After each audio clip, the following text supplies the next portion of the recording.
দেশে ফিরলেন মিজানুর রহমান আজহারী।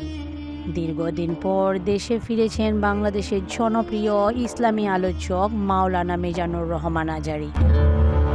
বুধবার নিজের ভেরিফাইড ফেসবুক পেজে এক পোস্টে দিয়ে তিনি নিজেই এ তথ্য জানিয়েছেন।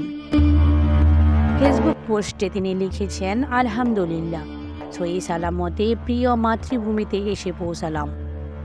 পরম করুণাময় এই প্রত্যাবর্তনকে বরকতময় করুন। দোয়ার নিবেদন। এর আগে গত 6 আগস্ট শীঘ্রই দেশে ফিরছেন বলে জানান মাওলানা মিজানুর রহমান আজহারী। নিজের ভেরিফাইড ফেসবুক পেজে এই ভিডিও বার্তায় তিনি বলেন, অনেকে আমাকে মেসেজ করে ও ব্যক্তিগতভাবে ফোন করে জানতে চেয়েছেন আমি কবে দেশে ফিরব। আমি তাদের বলেছি দ্রুতই দেশে ফিরব।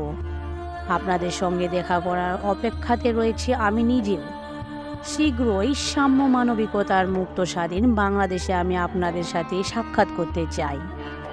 উল্লেখ, 2020 সালে ফেব্রুয়ারি মাসে বাংলাদেশ থেকে মালয়েশিয়া চলে যাওয়ার ঘোষণা দেন তিনি। তখন তিনি এক ফেসবুক পোস্টে জানান, পারিপার্শ্বিক কারণে এবং গবেষণার জন্য তিনি আগামী মার্চ পর্যন্ত সব ওয়াজ মাহফিল বন্ধ রেখে মালয়েশিয়ায় যাচ্ছেন। তিনি লিখেন, পারিপার্শ্বিক কিছু কারণে এখানে এবছরের তাফসির প্রোগ্রামে ইতি টানতে হচ্ছে, তাই মার্চ পর্যন্ত আমার বাকি প্রোগ্রামগুলো স্থগিত করা হলো। রিচার্জের কাজে আবারও মালয়েশিয়া ফিরে যাচ্ছি।